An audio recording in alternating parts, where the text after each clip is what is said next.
এই তিনটি সূরা নিয়মিত যদি ফজর এবং মাগরিবের পরে যদি আমি পড়তে পারি, আলহামদুলিল্লাহ। আমি এখন আপনাদেরকে তিনটি সূরার কথা বলবো।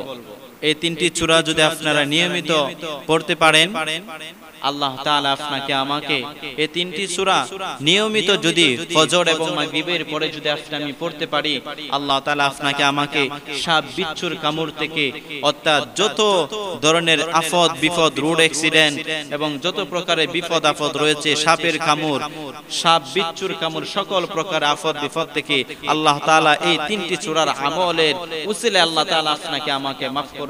সূরাটি হচ্ছে সূরাতুল ইখলাস, আরেকটা হচ্ছে সূরাতুল ফালাক, সূরাতুন নাস।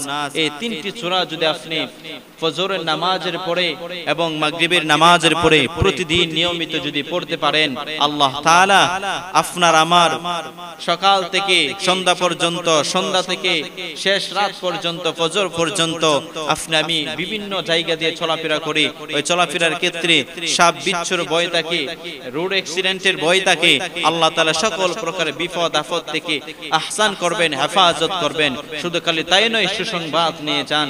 এই আমলটুকু যদি আমি প্রতিদিন নিয়মিত যদি করতে পারি, তার সঙ্গে আরেকটা সূরা যদি লাগিয়ে দেই, সূরাতুল ফাতিহা, যেটাকে বলা হয় শিফা, যে সূরার অর্থ হচ্ছে শিফা, সূরাতুল ফাতিহা, তারপরে হচ্ছে সূরাতুল ইখলাস, সূরাতুল ফালাক, সূরাতুন নাস যদি আপনি প্রতিদিন ফজর এবং মাগরিবের পরে যদি পড়তে পারেন, প্রথমত হচ্ছে আপনি সকল প্রকার আফত বিপদ থেকে আল্লাহ তাআলার হেফাজতের জিম্মায় ঢুকে যাবেন।